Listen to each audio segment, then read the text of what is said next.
मकसद था यहाँ पे आने का। सारे हमारे जो करुणामूलक आश्रित परिवार है अभी भी इंतज़ार कर रहे हैं, सोच रहे हैं कि कब हमें नौकरी मिले, कब हमारी गाड़ी पटरी पर आए, कब हमारे अपने अच्छे से अपना कर सके, अपनी गृहस्थ जीवन हम अच्छे से चला सके अपना।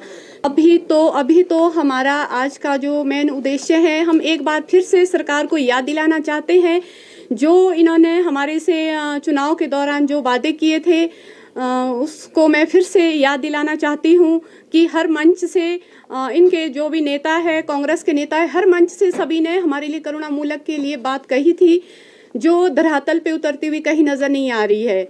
इतना लंबा संघर्ष हो चुका है, इतना लंबा समय हो चुका है हम लोगों को संघर्ष करते हुए, तो हमने कितनी ठोकरें खाई है इस नौकरी के लिए। हम कहाँ कहाँ मिलने चले गए हैं हमारे मुख्यमंत्री श्री सुखविंदर सिंह सुक्खू जी से, कितनी बार हम शिमला विधानसभा में इनसे मिल चुके हैं, सेक्रेटरीट में मिल चुके हैं। हमेशा हमें ये आश्वासन मिलता रहता है महोदय आपसे कि हाँ आपके लिए हो जाएगा, आपके लिए पॉलिसी बनेगी। अब पता नहीं कब बनेगी, ये हमें नहीं पता, क्योंकि जब भी हम आपसे मिलने आए हैं, क्योंकि हिमाचल के हर कोने से, हर डिस्ट्रिक्ट से, हर तहसील से, हर गांव से करुणामूलक आश्रित परिवार है, तो जब भी शिमला हमारा आना होता है तो किस तरह से यहाँ तक लोग पहुँचते हैं, विशेषकर महिलाएं जिनके पास छोटे बच्चे हैं, वो कैसे यहाँ तक सफ़र करके आती हैं।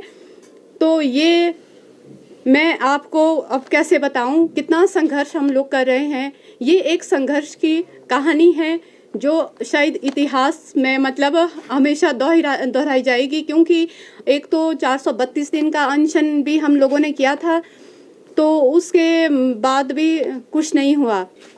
तो यहाँ पे जब भी हम लोगों को मिलने बुलाया जाता है, हम लोगों का जो भी कभी धरना प्रदर्शन रहता है, हम लोग जब भी यहाँ पे आए हैं तो किस स्थिति से होके आए हैं वो हमें पता है, ठीक है। और अभी जो उस टाइम बरसात के दिनों में महिलाएं, सर कुछ महिलाएं ऐसी हैं, ऐसी जगह से आई है, मतलब कि अगर उन्हें कुछ हो जाता तो मतलब उनके बच्चे बाप से तो छूट ही गए थे और माँ से भी शायद छूट सकते थे। तो फिर ये जो मुख्यमंत्री जी कहते हैं कि अनाथ बच्चों के लिए करें, तो इनका वो अनाथ आश्रम वो पूरा बच्चों से भर जाएगा। एक दिन ऐसा हो जाएगा अगर इन्होंने अभी भी कुछ नहीं किया तो, ठीक है।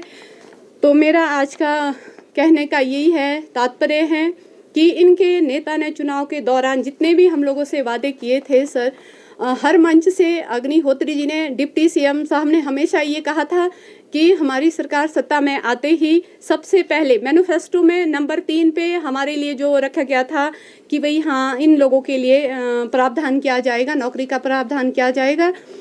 तो अब तो 2 साल हो गए हैं, धरातल पे कुछ भी नहीं दिख रहा है, तो कोई नौकरियां नहीं मिली हैं। कभी बोलते हैं कि इनके लिए क्या कहते हैं कमेटी गठित हो रही है, तो जब नहीं करना है, नौकरियां नहीं देनी है, तो सर ये कमेटी गठित करने का क्या फ़ायदा है, ये हमें समझ नहीं आ रहा है।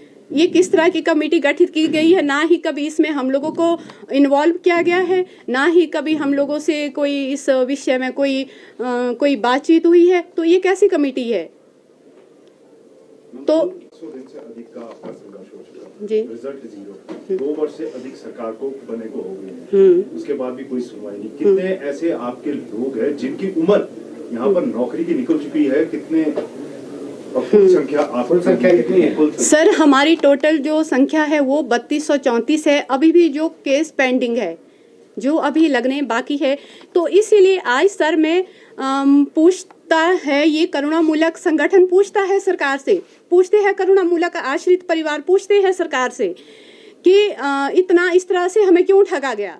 हम अपने आप को सर ठगा हुआ महसूस कर रहे हैं, इसलिए आज हम यहाँ पे सब लोग इकट्ठे हुए हैं। मैं पूछती हूँ मुख्यमंत्री जी से, हमें ये झूठे आश्वासन क्यों दिए गए, जब धरातल पर कुछ करना ही नहीं था तो ये आश्वासन क्यों दिए गए हमें।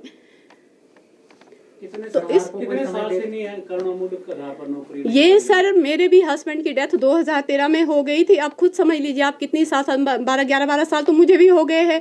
शिमला आते आते सर 11-12 साल से मैं भी स्ट्रगल कर रही हूँ, और जो मेरे साथी हैं मतलब 15-18 साल बस, तो सभी को हो गई थी इतनी सालें। तो कितना समय दे रहे हैं आप सरकार को कि इस अवधि तक अगर नहीं हुआ तो फिर आप आंदोलन करेंगे? बिल्कुल करेंगे सर, हम करेंगे। अभी हमारा जो संघर्ष होगा वो हम और तेज करेंगे, अगर सरकार ने अभी हमारे लिए और कुछ नहीं किया तो। अभी हमारा जो संगठन है, हमारे जो कार्यकारिणी के सदस्य हैं, जो हमारे संघ के है जो हमारे अध्यक्ष है, हमारी अभी आपस में गूगल मीट होगी, उसके माध्यम से जो सभी के सुझाव होंगे, जो सारे डिक्लेयर मतलब जो भी वहाँ से डिसीजन होगा, तो वो हम अपना संघर्ष अभी और तेज़ करेंगे। हम बैठने वाले नहीं हैं, क्योंकि ये हमारे हक की लड़ाई है, हमारे स्वाभिमान की लड़ाई है, इसको हम लेके रहेंगे। ठीक है।